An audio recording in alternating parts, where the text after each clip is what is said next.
So ayan guys, magluluto tayo ulit. Yan, lagyan na natin yung kaldero.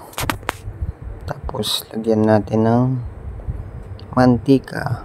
Actually olive oil yung nilagay natin guys, para mas masarap siya. Then lalagay na natin yung sibuyas. Yan.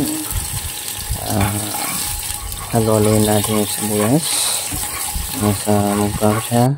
Pero hindi na natin hintayin na mag-brown siya. Yan. Lalagyan na natin yung atay ng manok guys. So ayan. Haluin natin ng konti. Atay. Yan. Halo lang ng halo.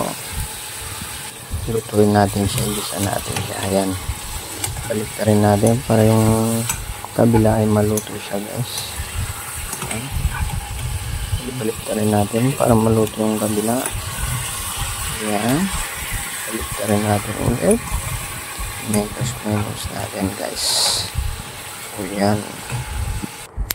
Then maglagay na tayo ng suka. Then toyo. Tapos paminta. So ayan guys. Then haluin natin ng konti para mag-mix yung toyo, paminta at saka suka.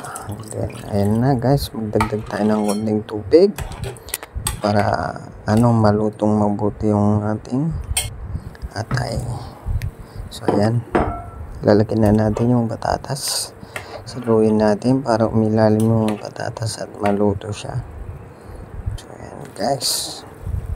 Then ayan na guys, luto na ang ating adobong atay. So ayan, sarap niyan guys. Ayan na guys, kumukulo na.